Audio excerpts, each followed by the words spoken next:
It's good to be alive. Yes. And there is nothing the devil can do about it. Hallelujah. I said there is nothing the devil can do about it. Glory to God.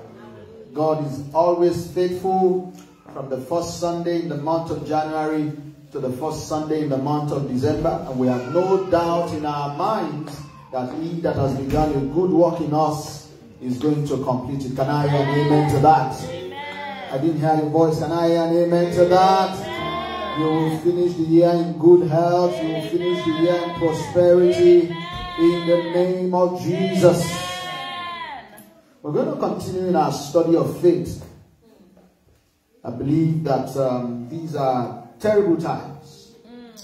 Terrible times. And that faith is something that must be, that when I return, will I find faith on earth? It's a very critical matter. If the Lord of the harvest begins to ask a question like that, then you want to pay attention to that thing that he spoke about. Said, will I find faith on earth? And how many of you know right now that there is so much of fear in the atmosphere?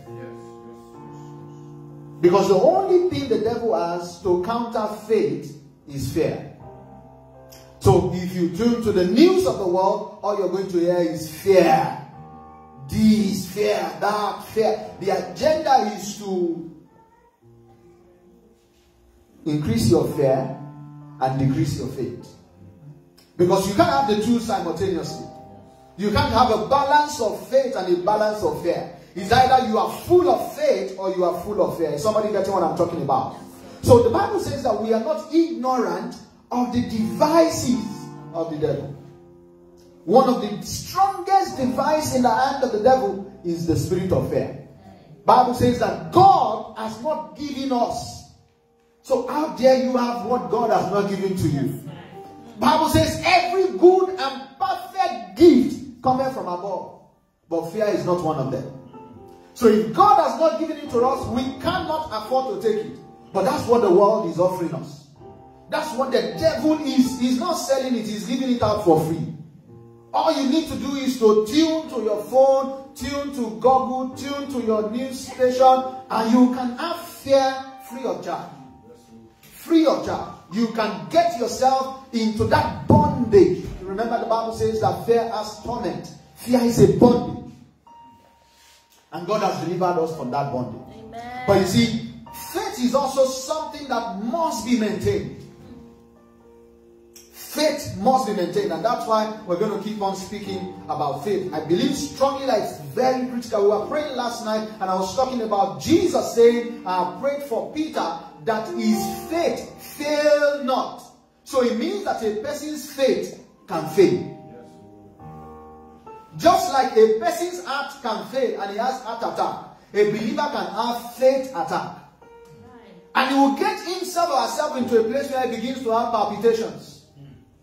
Somebody is supposed to walk in courage, walk in confidence. You know, Bible says it's giving us the spirit of love, power, and of a sound mind. Your mind is supposed to be sound such that even though you walk through the valley of the shadow of death, you walk through it gallantly. David said, I will fear no evil. He said, for thou art with me. That's the way the spirit of faith operates. It doesn't mean that there is no evil. But it means that even though I'm walking through the evil, I am more conscious of the presence of God than the presence of evil. That's what faith does. So faith does not take you out of the problem, but even in the midst of the problem, you can sit down there, like David prophesied. The Lord said to my Lord, sit down at my right hand until I make your enemies your footstool. So you can still have enemies, but yet you rule on them. That's the spirit of dominion. Dominion does not mean that you don't have challenges. Dominion means that challenges don't rule over you. You rule over challenges. You step over challenges until you get to your destination. You step over troubles until you get into your testimony. That's the spirit of faith. Lord, as we speak your word this morning, we ask that you will speak to us. Let the spirit of faith be activated, revived, re-energized in us in the name of Jesus. Let your name alone be glorified. In Jesus' mighty name we are praying. 2 Corinthians chapter 4 verse 13 is where we'll start off. Last week we were looking at, the character of faith. And those are things you have to keep at the back of your mind, because it's subtle. Nothing can be as terrible as a man whose faith has died, and then in the day that he needs faith, he shakes himself like Samson, only to discover that faith is no longer there. He can steal out of your life. A small tap can waste a great tank. Are you aware of that? One night, many years back, my father mistakenly left the tap of his bedroom. The whole big tank in the house was, wasted through that small tap. And as I entered, I was the one that went to their room and found out that the whole place was messed up with water. As soon as I stepped in and saw the situation, what the Holy Spirit told me as my lesson from that day, because nature teaches the wisdom of God, he said, a small tap can waste a great tank. So it doesn't matter how great the tank is and that the tank is filled. All that the devil needs to waste that tank is a small tap. So a little opening, all that the devil needed to mess up something was just that little opening. That part of his life that was not balanced. He's toying with women. And then they cut off his hair. In the day that he woke up and shook himself, said, I will go out at another time. You can have faith yesterday and not have faith today. Hey. You can be somebody full of faith last year and you are empty of faith this year. That's why fellowship with the brethren is important. Fellowship with the word is important. And fellowship with God in the place of prayer is important. Those are three ways to build your faith. Fellowship with God in the place of prayer. It's important to note that. Jude 1 verse 20 says, building up yourself in your most holy faith, praying in tongues. So when I spend time with God, you see, the Spirit of God himself is the Spirit of faith. So if you spend time with the Holy Ghost in the place of prayer, you come out with faith. You cannot have fellowship with the Holy Spirit and come out afraid. No. Every time you speak in tongues, you have koinonia, you have fellowship with the Holy Spirit. You come out emboldened. In fact, you can come out looking for trouble and say, where is the devil? I'm looking for the devil. Can I? Because every time you have intercourse with the Spirit, what he impregnates you with is faith. Yes, sir. The spirit of faith is that troublemaking spirit that doesn't take nonsense from the devil. If you find out that you are afraid of the devil, look out at your prayer life. Find out how many times, how many hours you spend. If you spend more time in front of your TV than you spend in the place of prayer, you cannot be a person of faith. You will be a person of fear. So, fellowship with God in the place of prayer, that's number one. Number two is fellowship with the word. Romans chapter 10 verse 17. It says, faith cometh by hearing, and hearing by the word of God. The revelation of the word of God, when you spend time with the word, what you are impregnated with is faith. So you see, the end result of everything in Christianity is faith. Because before you get to love, you must have faith. If you don't have faith, you cannot love. Then thirdly, your fellowship with the brethren. That's very important. Hebrews talks about it. He said, as much as you see the day getting closer, don't forsake the assembly of the brethren. Don't. If you do it, isolation is the fastest route to desolation. You don't understand that when we gather, we're not just gathering with human beings, we also gather with spirits. For you have come to Mount Zion. When you come to Mount Zion, it's not a physical church. There is the church of the firstborn. There are innumerable company of angels. There are saints. So when you come here, if your problem is something related to the problem of Joseph, the spirit of Joseph will come and have fellowship with you. So even though the pastor does not preach about your matter, you find out that when you are going home, you feel better than what happened to you is that the spirit of just men made perfect came to fellowship with you. You know, if you come to church, if I come to church and I find out that, oh, Sister Dami is not looking good this month, I can go to her and say, how are you doing? What's happening with you? And then she shares the body. And you know, they normally say a body share is half sore. Now, good. So, in the realm of the spirit, as your spirit comes to church, and then Daniel comes to church also and finds out that you are not feeling good. There is an attack against you in your place of work. And your boss, you know, like the conspiracy they had against Daniel. And then the spirit of Daniel comes and have fellowship with you and say, don't worry, we've been through it, it's nothing. You just find out that as you are going home, your spirit man is active, you are elated, you are waiting for Monday and saying, God punish punish the devil and his mother-in-law. What happened to you is that the spirit of just men made perfect minister to you. So you see, you cannot sit at home and have that kind of fellowship. There are certain dimensions of Christianity that are only revealed in corporate worship. Bible says where 2 or 3 are gathered in my... It doesn't mean that God is not with you when you pray in your closet. But it means that there is a dimension of God that is only released when you come to fellowship. So you can't come to church and be pressing for. You wasted your time. It's better for you to have stayed at home. Because there is a spiritual fellowship that is going on. And that's why John 4:24 says, they that will worship God must worship him in spirit. So there is a spiritual fellowship beyond. You remember that song we used to sing those days? Do you know there is a God? It's true. There is a fellowship in heaven. Don't forget that even though you are in Canada, you are a citizen of heaven. So as you are walking in Canada, you are also walking in Zion. You have a dual... Sorry, now you now have 3, right? So if you have Nigeria, you have UK, you have Canada, you now have like 4 citizenship. But the most important citizenship is that of heaven. He that is from above is above all. Above the situation in Canada, above the situation in Nigeria. It doesn't matter. That's the most important thing. That's the priceless citizenship. So don't forget those 3 things. Very important. 2 Corinthians chapter 4. I don't know where those one came from. That's not my message. 2 Corinthians chapter 4 verse 13. We having the same spirit of faith. So there is such a thing that is called spirit of faith. Somebody says spirit of faith. So this morning I want to quickly talk to you about what I call the operation of the spirit of faith. Paul writing to the Corinthian church said, we having the same spirit of faith, according as it is written, I believed, and therefore have I spoken. We also believe, and therefore speak. It's important to understand this scripture because the important things that makes up for your faith are the things that Paul revealed to us here. Many people wonder that the thing they call faith does not work for them. And that's why it's important to understand how faith works and the operation of the spirit of faith. You see, spirits are speaking beings. In the beginning, God made the heavens and the earth. The earth was without form and void, and darkness was upon the face of the deep. And the Spirit of the Lord moved upon the surface of the waters. For God to do anything, what did he say? He said, and God said, let there be light, and there was light. So one thing that spirits do is that they speak. And you are made in the image of God, so you are a speaking spirit. Hebrews came to explain to us that we understood that this world was made out of things that were not seen. How was it made? It was spoken for.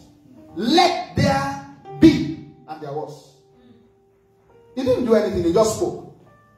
The greatest work in life is the work of faith. And it's not about effort, it's about speaking. That's why the Bible now says that the life and death is where? It's in the power of the tongue. It didn't say the power of the brain.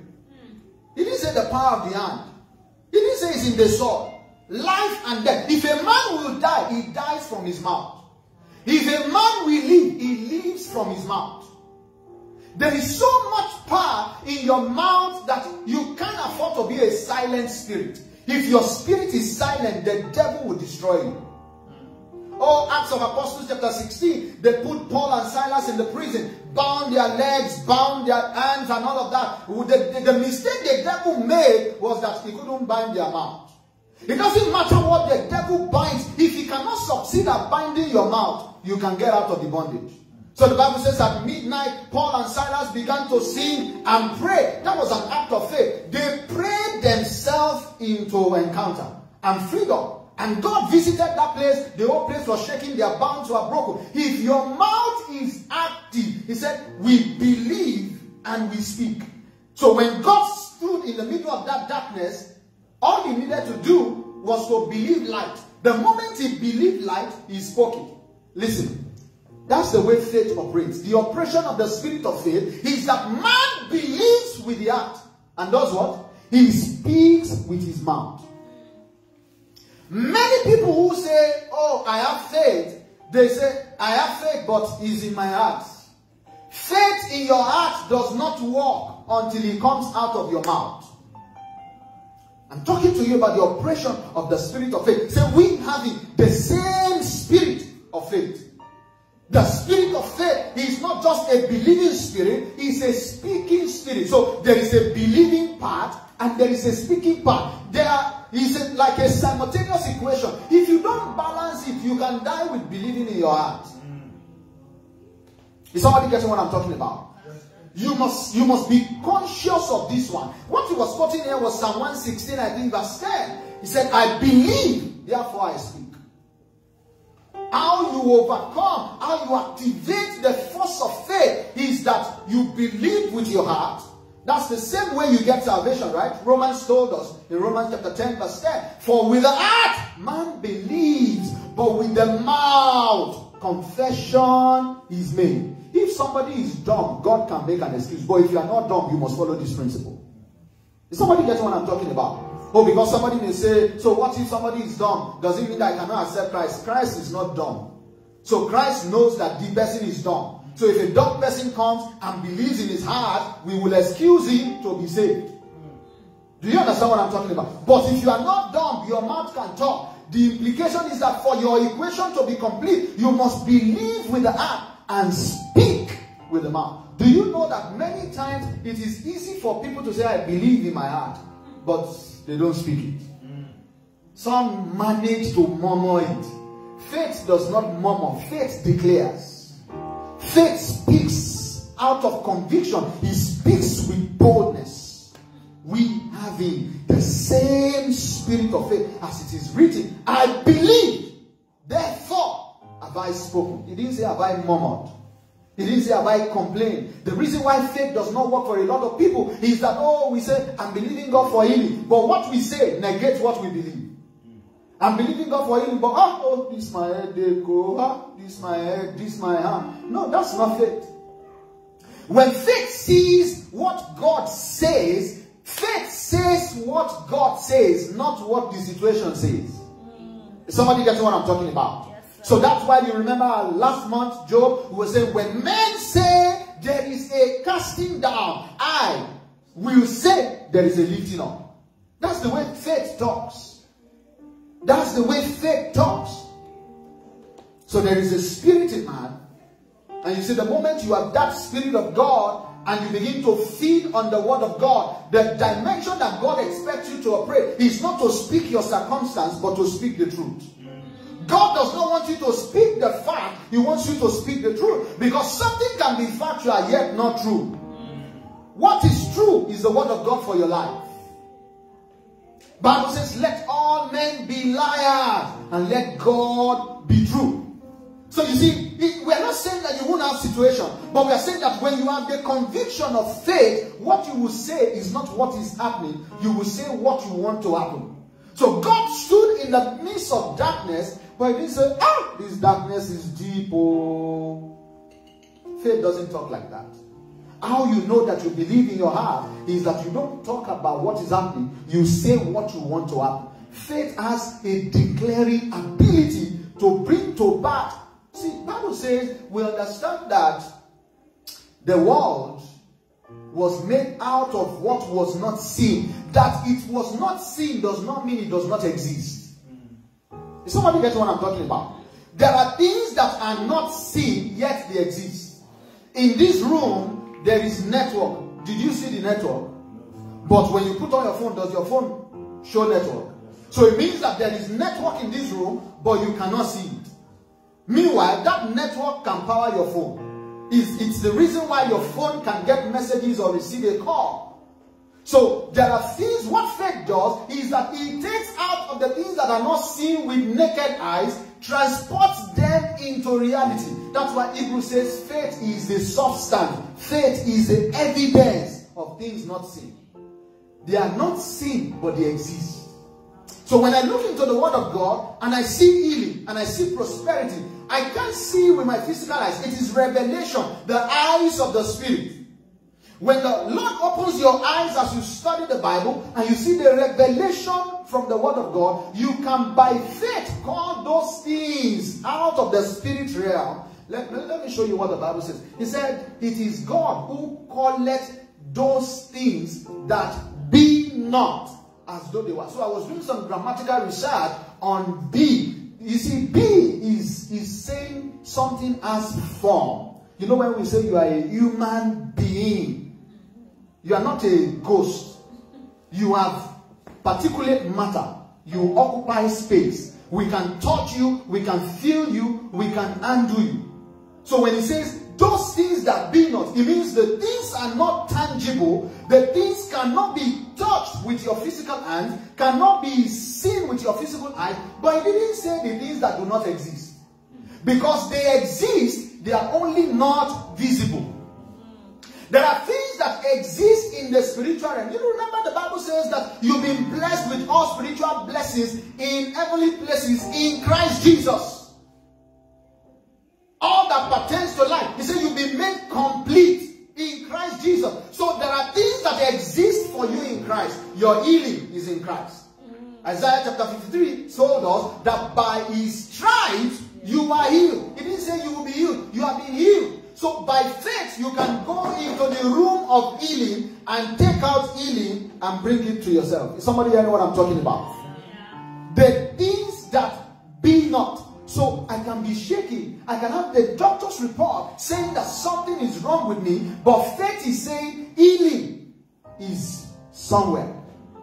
Although I can't see it physically, faith can help me get it out of that realm where it is not particulate and bring it to this realm where it becomes. That's why Romans says, as many as believed him, he gave them power to become. Become is the mode of transportation that takes something that does not appear physically to appear physically. It becomes.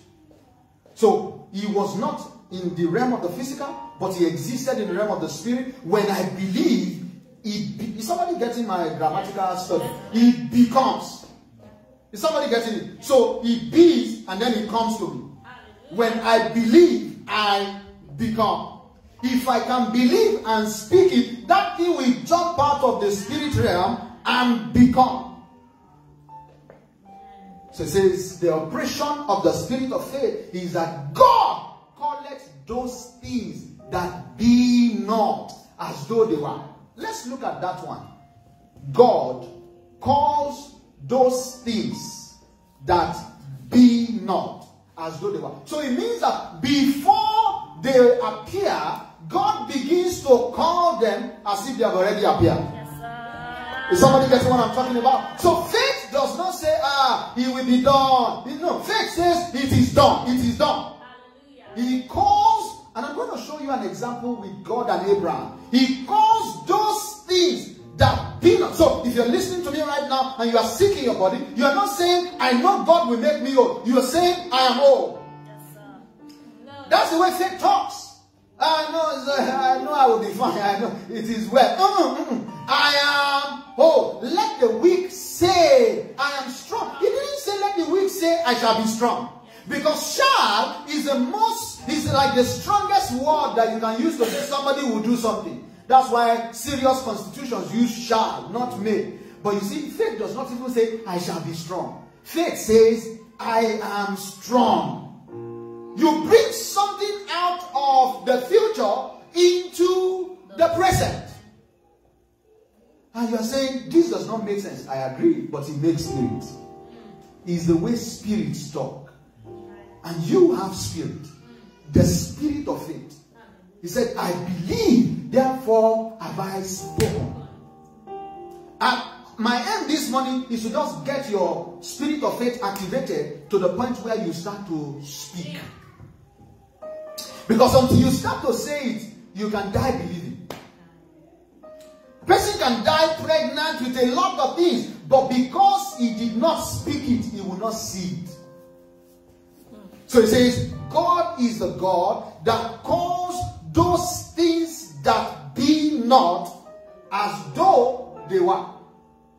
The thing is not there, But when he's talking about it, he talks about it in the present tense. When God is talking to you about what he wants to do, he speaks with a tone of finality. You know why? Because in his sovereignty as God, when he speaks, it is done.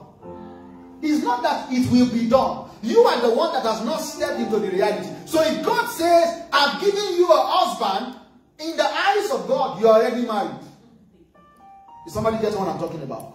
If somebody is barren and God says, you read the Bible will not say you will get pregnant. He says, none shall be barren in my house.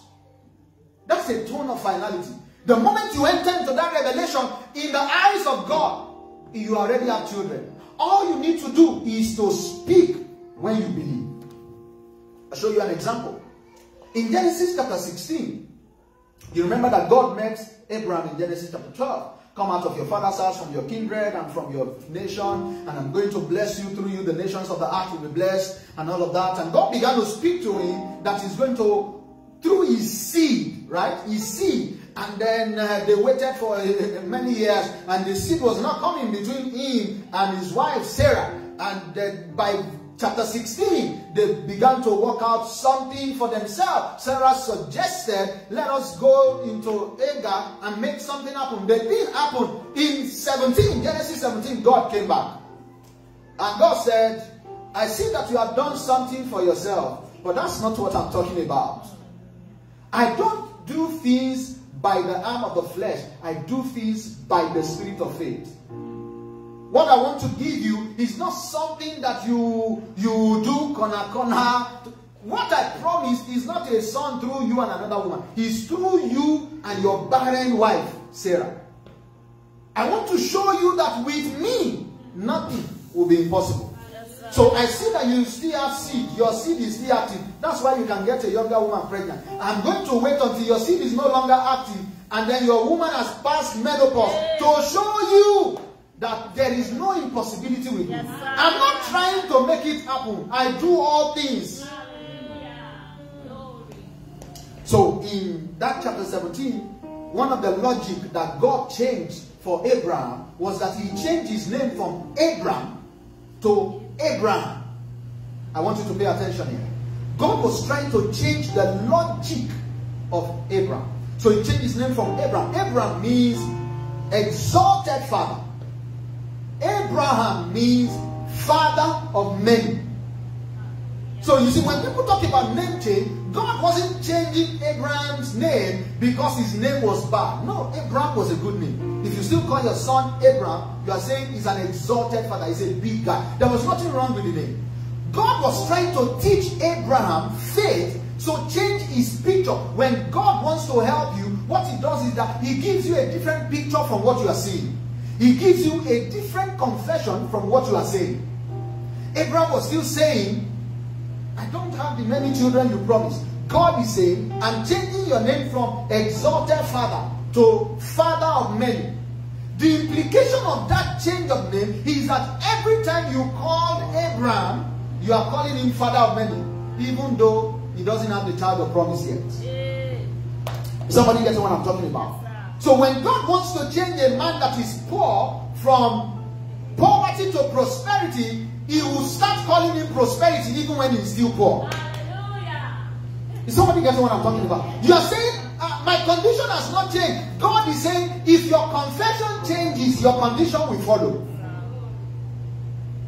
Because the way the devil keeps you in your condition is that he keeps you saying your condition. And because there is life and death in the power of the tongue, if what you are saying is your condition will not change. It can get worse. So if somebody says, Pastor, you won't understand, I have pain. Even though Pastor is praying, don't have pain. If you continue to say I have pain, you will continue to have pain. So he says, let the weak say, I am strong. I said, God, this thing you are saying does not make sense. I am not strong yet. God says, shut up. Let the weak say. That's the logic of faith. That's the logic of the spirit. As your spirit begins to say, I am strong, your body will hear it. Yes, sir. When your body hears your spirit, your body does not have a choice. If your spirit is speaking with conviction, your body will obey your spirit. So it means every time you now met Abraham and you say, Mr. Abraham, what he hears has changed. He used to be conscious of the fact that he didn't have a child. But now when you say, father of many, and he says yes, he will not tell himself, I have answered. Every time that happens, he changes his logic of it. So one thing that confession does, it changes your perspective about your condition. And I say, this life self, I don't even understand. Things are bad. That's not what you should say. The way faith taught is that things are good. I know that the lines are falling onto me in pleasant places. God crowns the year with goodness for me. All things are working together for my good. People around you are looking at you like, you are very stupid. Things are not working, but you are saying things are working. Yes, sir. And things can hear you. For as long as you keep on talking, those things that are not good will change to good. So the logic was not, oh, his name was Shogotade, he now changed to Olutade. No, that was not the logic. God was teaching him faith, changing his logic of faith. Don't just say exalted father. I have promised that I will make you a father of many nations. So God, every time God now came, he will call him Abraham, father of many nations. He will say, yes, my Lord. In his community, he did a name change. You know how we used to do it? You do it in newspaper and say, to whom it may concern, people in your workplace, let it be known now that I, formerly called, am now this. So that when people see you, they call you by your new name. Bible now says, I will give you a new name. You will no longer be termed forsaken. Your land will not be called deserted. You will be called Beulah. You will be called Hephzibah. The name which the mouth of the Lord has named, not which condition has put you. Yes, sir. Don't answer the name that condition has given you. Don't answer the name that medical report has given you. Don't answer the name that flows in your father's house. Answer the name that the mouth of the Lord has named. And the things that the mouth of the Lord has named, they are in your Bible. So one of the strongest things to do, even in the place of prayer, is to confess the word of God. I am the head and not the tail. You might be the most junior person in your workplace right now, but don't say that. Say what you see. So God will change your confession. He will also change your picture. Go and read the book of Genesis. In one of those encounters with God, and Abraham was saying, hey, is this what you are going to do with me? No child, and you are promising father of nations. God took him out and said, yeah, look up, look up. Do you remember that story? Look up. Look at the stars. God will try to shift your attention from your condition to that promise. For as long as you focus on the promise, you can get out of the condition. So if you can see the correct picture, you must learn not to look down, look up unto God. Don't look at your condition. Every time you say and you start looking at your condition, you will not get out of your condition. Don't look. Look up. They were beaten by serpents in the wilderness. God said to Moses, make a serpent, lift it up. So it means that when a serpent bites you, instead of you holding the place and doing like this, you will just hold it and die. God is saying, forget that bite, look up. You're saying, but this thing is painful. God is saying, that is the logic of the spirit. Is somebody getting what I'm talking about? That's the logic of the spirit. It's painful, but if you concentrate on the pain will kill you. But there is a Savior. That was a picture of Christ. Say, look up. And do you know there were certain Israelites who didn't take that logic of faith? Say, this Moses is a stupid person. We are saying that serpent is biting us. You are saying we should look up. Look up for what? As much as God loved them and he wanted to help them, a lot of them died by that serpent's bite because they refused the equation of faith that God gave to them. Look up and live. Look up and live. You say, my condition is bad. God says, I am aware of your condition. What kind of a father do you think I am? But I'm saying, this is how I'm going to help you. Don't concentrate on your condition. Look up to me. I've exalted my word above my name. That's Jesus. Look up to the word. Your pastor can look into the word for you. Your spouse can look into the word for you. Your parents can look into the word for you. You have to look into the word yourself. Every time you're looking into the word of God, you are looking up, not looking down. Every time you concentrate on your condition, you are looking down, not looking up. Say, look up and live.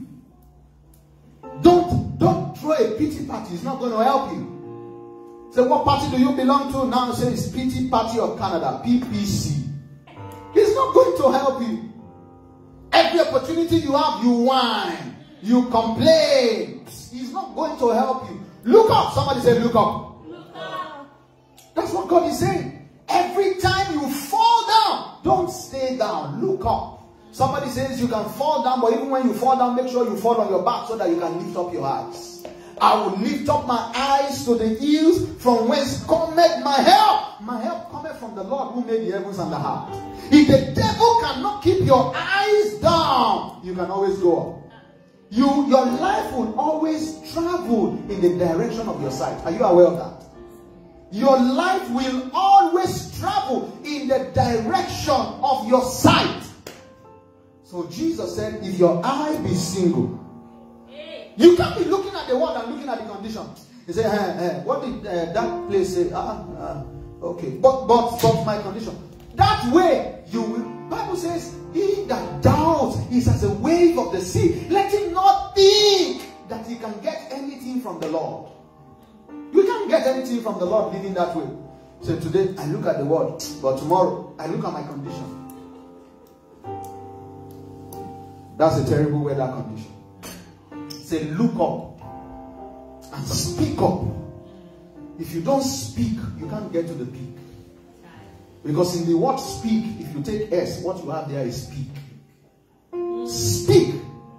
I believe, therefore have I spoken. David came to the battle with Goliath. Goliath said, he started laughing.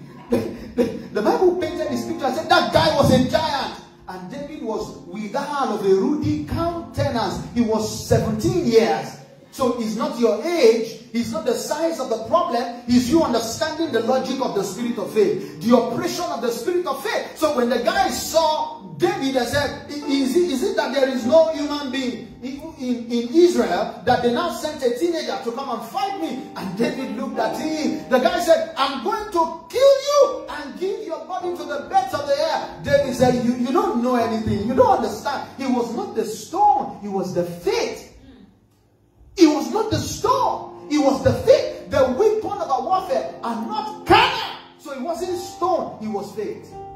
He believed, therefore he spoke. You have come to me in the name of your God. I come to you in the name of the God of the armies of Israel, whom you defy. And today, without any sword. And today, without any major weapon, but sling and stone. He said, I will cut off your head and give your head to the fowls of the air. That was the spirit of faith speaking. The spirit of faith does not keep quiet. He speaks with confidence. If we believe, we will speak. Somebody say, I will speak. I will speak. If we believe, we will speak. When men say there is a casting down, see, don't let the association you keep your mouth shut. Say, if I say it, they will think I'm crazy. If they can't think you are crazy, then you are not crazy. Because if you are truly crazy, you will show that you are crazy. So when they say there is a casting down, you will be the odd man out. Every other person will say it's not possible. You will say it is possible. They say why? They say because Matthew 19:26 says with God all things are possible. They say why? They say because Luke 1:37 says for with God nothing shall be impossible. They are like this your faith is crazy. So that's the idea. If it doesn't get to that point where your faith is crazy and can stand up and speak against human logic, it will never work for you. It won't work for you. You must be convinced, assured, to the point that you can say it even when it doesn't make sense. Whoever was listening to David in the day he was saying, I will cut off your head, I'm sure they'll be like, Jesse gave birth to a bastard. This boy is not the son of his father. You cut off the head of Goliath. Do you know who you are talking about? That's the spirit of faith. Whosoever shall say to this mountain. He didn't say if an adult we say to the mountain. He said whosoever. So and whosoever can have a whatsoever if he can believe and speak. Whosoever. Go to the the tree, there was no fruit on it. Say, henceforth no man eats from you. They were coming back maybe a few hours later or the next day. And Peter said, bros, the tree that you spoke to yesterday. Jesus is saying, I was just trying to teach you faith. That's the ways of the Spirit. The Spirit speaks. And when the Spirit speaks what he believes will happen. It was not a curse, it was a declaration. Henceforth, let no man eat from you. And the tree had. So the tree died. It was not a curse. No, it was a declaration. God doesn't curse. Yeah. It was a declaration of faith. I want to eat from you. You are not giving me fruit. I am saying from today, nobody eats from you. Nobody. So if a boss constitutes a threat to you in your place of work and is not going to repent, you can as well say, I say your seat is declared vacant. Yeah, come on. Are you getting what I'm talking about? You can give the devil a quick notice. Believe and speak. That's the operation of the spirit of faith. Bishop Oyedepo said he came home from the missionary field and his wife said that he was pregnant with their first son. I'm telling you, if you have soaked yourself, you prayed, you have fellowship with the brethren, you keep on eating the word and faith is in you, this is the way faith reacts. So the woman said he saw blood, that the baby is lost. His response is, it cannot happen. Go and give me my food. If you are the one, you say, oh, I should marry you. What kind of a man is this that does not even have emotional intelligence? He cannot even say sorry. Faith does not say sorry. Faith doesn't say sorry. Faith does not believe the report of the physical. He believes the report of the spirit. Say, it cannot happen. Go and give me my food. And the guy is alive. With all the blood. So it means that faith doesn't say blood should not flow. But faith is saying, even though blood flows, my baby is alive. Is somebody getting what I'm talking about? Jesus came to the tomb of Lazarus and was meeting the sister. The sister said, he said, do you believe that your brother will if you had come earlier, he would not have died. No. Jesus said, he's not earlier, he's now. Anytime that I come is the time. Yes. So it's not, don't tell me if I come earlier. I am here now. The resurrection and the life. Don't tell me about what is not happening or what is going to happen now. Roll away the storm. And he called him forth. That's the spirit of faith. Your mouth will receive deliverance from this service. Amen. Because until you start speaking it, it's not going to happen. Stop saying what you see. Look into the word and see what God is saying and speak it. Speak it. He calleth those things that be not as though they were. What do you want to see? Can you stand to your feet? Can you declare with the boldness of the spirit of faith? What do you want to see? I want to be made whole. What do you want to see? Many times Jesus, Bible says, he met the man that was blind. He was blind, yet he was asking him, what do you want? What do you want me to do for you? And then the man said, that I may see. He said, that's fine. If you want to see, receive your sight. What do you want? What do you want? I believe, therefore have I spoken. He didn't say, therefore have I cried. He didn't say, therefore have I murmured. I believe, therefore have I spoken. Can you lift up your voice to God this morning and speak the things that you believe? Speak the things that you believe. I believe that I am the head and not the tail. I believe that all things work together for good for me. I believe that I prosper. Come on, say this morning. What do you believe? We believe, therefore we've spoken. Speak this morning. Let God hear you. Let God hear you. Let God hear you. I believe that what I lay my hands upon prospers. I believe that I am made whole. I believe that 1,000 can fall at my side and 10,000 at my right hand, and that it will not come near me. Only with my eyes will I behold and see the reward of the wicked. I believe that none of the diseases of the house of Egypt can come upon me. I believe that no weapon that is fashioned against me shall prosper. I believe and have spoken. Speak this morning. Take a minute and speak to God. It's a time of prayer. Come and pray. We believe and we speak. We call those things that be not as though they were. We call them forth from the realm of the Spirit. We call forth healing. We call forth healing in the name of Jesus. We call forth our prosperity in the name of Jesus. Bible says that God delights in the prosperity of his servant. We call forth our prosperity in this land in the name of Jesus. We take the land in the name of the Lord. The blessings of the land, the milk, the honey of the land, it comes to us. We are the fatness of the earth in the name of Jesus. The dew of heaven, the fatness of Canada is given to us. We believe and therefore speak. We believe and therefore speak. We speak marital breakthrough, career breakthrough, academic breakthrough in the name of Jesus. We speak successful family, blessed children in the name of Jesus. We believe and therefore speak. We believe and therefore speak. Manderama hande gebosa, zetapakosa pradige lebos. We believe and speak this morning. We speak blessing. We speak uplifting. In the name of Jesus, we speak success. In the name of Jesus, we speak breakthrough. In the name of Jesus, when men say there is a casting down, we say there is a lifting up. Speak this morning. Let God hear your voice. We speak that we are triumphant. It doesn't matter what we walk through. Yea, though we walk through the valley of the shadow of death, we will fear no evil. For thou art with us, thy rod and the staff, they comfort us. Thou preparest a table before us in the presence of our enemies. You anoint our head with oil, and our cup runneth over. We believe and therefore speak. We believe and therefore speak. We believe and therefore speak. Speak, speak, speak this morning.